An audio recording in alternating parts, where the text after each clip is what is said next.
मैत्रेय भगवान कह रहे हैं, एक बार की बात है, ब्रह्मा जी ने अपने पुत्र को देखा। ब्रह्मा जी के पुत्र कौन? दक्ष, 9वें पुत्र।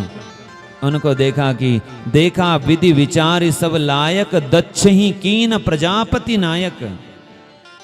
ब्रह्मा जी ने अपने पुत्र दक्ष को प्रजापतियों का अध्यक्ष बना दिया। प्रजापति तो पहले थे ही, पर अब इनको प्रजापतियों का अध्यक्ष बना दिया। जैसे 40, 50, 60, 70 विधायक होते हैं, उनमें एक को विधायक दल का नेता चुना जाता है, उसको मुख्यमंत्री कहते हैं।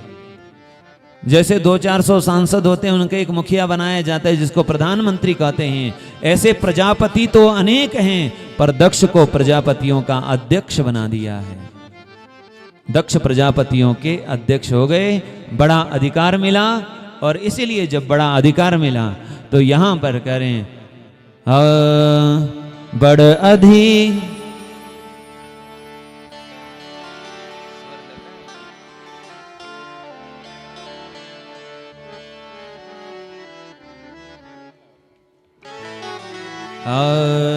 बड़ अधिकार दक्ष जब पावा, बड़ अधिकार दक्ष जब पावा, अति अभिमान हृदय तव आवा, अति अभिमान हृदय तव आवा। हाँ, बड़े अधिकार दक्ष जब पावा, बड़े अधिकार दक्ष जब पावा। दक्ष प्रजापति को बड़ा अधिकार मिला, बड़ा पद मिला। क्या हुआ? बोले अति अभिमान हृदय तब आवा। दक्ष प्रजापति को बड़ा अभिमान हुआ। गोस्वामी जी कहते हैं, इस संसार में ऐसा कौन है जो बड़ा पद पाकर के जिसको अभिमान और मद न हो गया हो। इसलिए एक बार की बात है, सभा बनी है और सभा में दक्ष प्रजापति का आना हुआ। दक्ष प्रजापति का जैसे ही आगमन हुआ, दक्ष प्रजापति ने ये नहीं देखा कि मेरे सम्मान में कौन खड़े होकर स्वागत कर रहे हैं, पर दक्ष प्रजापति ने देखा मेरे सम्मान में 2 लोग खड़े नहीं हुए, एक ब्रह्मा जी और एक भगवान शिव। ब्रह्मा जी मेरे पिता हैं, पर शिव तो मेरे दामाद हैं। इनको मेरे सम्मान में खड़े होकर मेरा स्वागत करना चाहिए था। अरे कम से कम खड़े होकर स्वागत नहीं किया तो वाचा अभी वाणी से ही कह देते आइए स्वागत है। इसीलिए दक्ष प्रजापति ने अपना अपमान मान लिया। जैसे ही मंच पर गए, दक्ष प्रजापति संबोधन करने लगे और कहने लगे, हे देवगणों, हे ऋषिगणों, हे अग्निगणों, मैं सबसे कह रहा हूं, मैं ये कोई ईर्ष्या द्वेष से नहीं कह रहा हूं, अज्ञान से नहीं कह रहा हूं। जो व्यक्ति झूठा होता है ना, वो क्या कहता है? मुझे झूठ पसंद नहीं है। जो 100 में 50 झूठ बोलने वाला है, वो कहता है मुझे झूठ पसंद नहीं है। कह रहे हैं मैं अज्ञान और ईर्ष्या से नहीं कह रहा हूं, वृत्तम, मैं वह कह रहा हूं जो मुझे बोलना चाहिए, जो शिष्टाचार है। इसीलिए हम लोगों के बीच में शिष्टाचार के रूप में ये नहीं बैठे हैं। इन्होंने हमारे यश को धूल में मिला दिया है। भगवान शिव को कह रहे थे, देखो तो सही, अरे वस्त्र पहनने का भी ढंग नहीं है। इनका पहनावा तो देखो, क्या पहना है।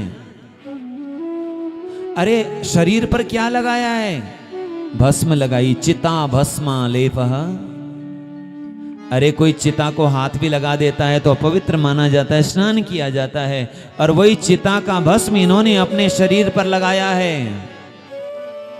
अरे तन चार व्याल कपाल भूषण नगन जटिल भयंकर। तन में छार लगा हुआ है और गले में सांप है, सर्प है, मुंडों की माला पहनी हुई है, कपालों की माला है, अब बताओ, ऐसे तो इनका पहनावा है। चलो अपना पहनावा अच्छा नहीं, कम से कम इनके साथ के लोग तो अच्छे होने चाहिए, पर इनके साथ भी अच्छा नहीं है। कौन है साथ में?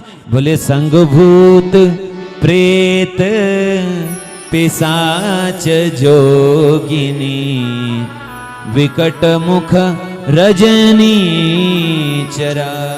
इनके साथ में भूत प्रेत पिशाच रहते, इनका साथ भी अच्छा नहीं। किसी ने कहा, दक्ष जी यदि आपको इतने अच्छे नहीं लगते थे भगवान शिव, तो आपने अपनी कन्या का विवाह क्यों किया?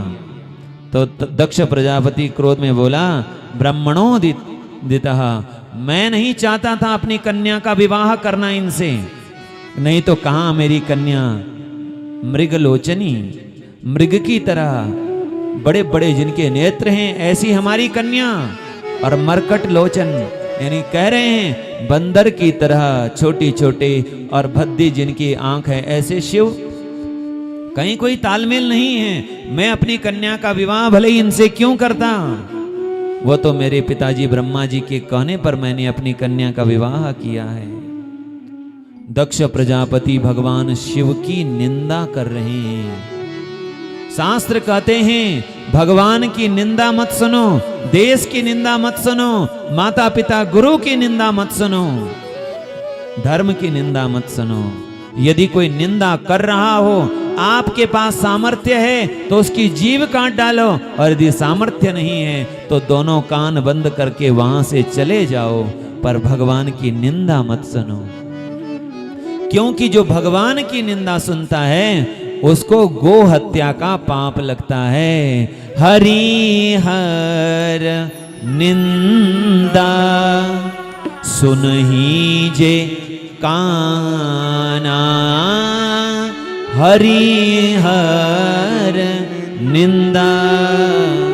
जो हरि और हर की निंदा कान से सुनता है उसको क्या होता है?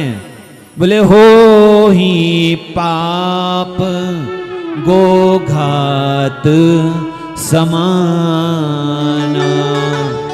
गो हत्या के समान पाप उसको लगता है, वो गो हत्यारे की तरह पाप उसे लगता है। इसलिए निंदा नहीं सुननी चाहिए। लेकिन यहां पर सभा में बैठे हुए सब लोग निंदा सुन रहे थे। नहीं देखा सुना गया उन एक से, वो है नंदीश्वर भगवान। और याद रखिए, यदि कोई एक व्यक्ति गलत बोल रहा हो, गलत कर रहा हो, यदि उसको रोका नहीं जाएगा तो उसका दुस्साहस बढ़ता जाएगा।